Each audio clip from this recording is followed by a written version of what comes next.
The international banking system is an enigma.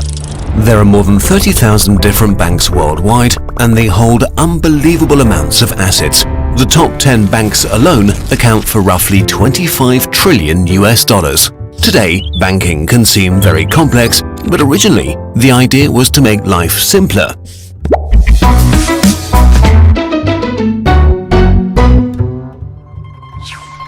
11th century Italy was the center of European trading. Merchants from all over the continent met to trade their goods, but there was one problem: too many currencies in circulation. In Pisa, merchants had to deal with 7 different types of coins and had to exchange their money constantly. This exchange business, which commonly took place outdoors on benches, is where we get the word bank from the word banco, Italian for bench. The dangers of traveling, counterfeit money, and the difficulty of getting a loan got people thinking. It was time for a new business model. Pawnbrokers started to give credit to businessmen, while Genoese merchants developed cashless payments. Networks of banks spread all over Europe, handing out credit even to the church or European kings. What about today? In a nutshell, banks are in the risk management business. This is a simplified version of the way it works.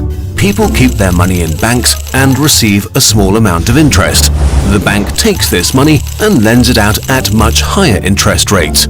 It's a calculated risk because some of the lenders will default on their credit. This process is essential for our economic system because it provides resources for people to buy things like houses or for industry to expand their businesses and grow.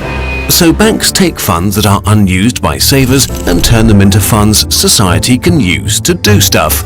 Other sources of income for banks include accepting saving deposits, the credit card business, buying and selling currencies, custodian business, and cash management services. The main problem with banks nowadays is that a lot of them have abandoned their traditional role as providers of long-term financial products in favor of short-term gains that carry much higher risks.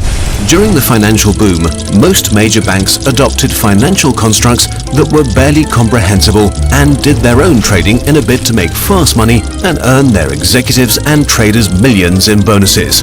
This was nothing short of gambling and damaged whole economies and societies. Like back in 2008, when banks like Lehman Brothers gave credit to basically anyone who wanted to buy a house and thereby put the bank in an extremely dangerous risk position. This led to the collapse of the housing market in the US and parts of Europe, causing stock prices to plummet, which eventually led to a global banking crisis and one of the largest financial crises in history. Hundreds of billions of dollars just evaporated. Millions of people lost their jobs and lots of money. Most of the world's major banks had to pay billions in fines, and bankers became some of the least trusted professionals.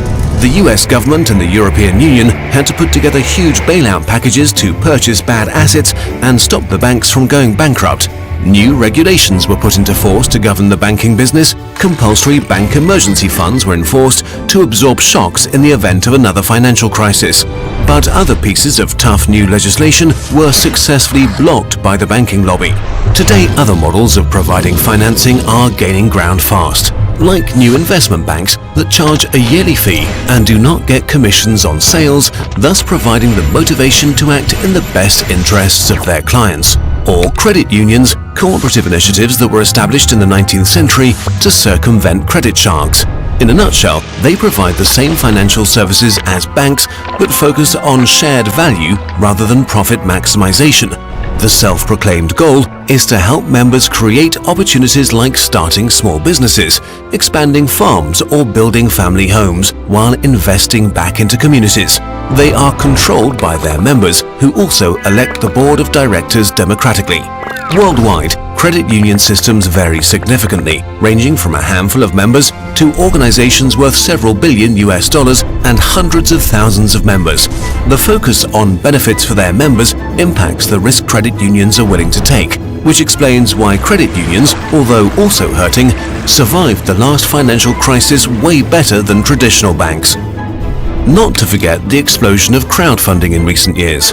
Aside from making awesome video games possible, platforms arose that enable people to get loans from large groups of small investors, circumventing the bank as a middleman. But it also works for industry. Lots of new technology companies started out on Kickstarter or Indiegogo. The funding individual gets the satisfaction of being part of a bigger thing and can invest in ideas they believe in, while spreading the risk so widely that if the project fails, the damage is limited. And last but not least, microcredit. Lots of very small loans, mostly handed out in developing countries that help people escape poverty. People who were previously unable to get access to the money they needed to start a business because they weren't deemed worth the time. Nowadays, the granting of microcredits has evolved into a multi-billion-dollar business. So banking might not be up your street, but the bank's role of providing funds to people and businesses is crucial for our society and has to be done. Who will do it and how it will be done in the future is up for us to decide though.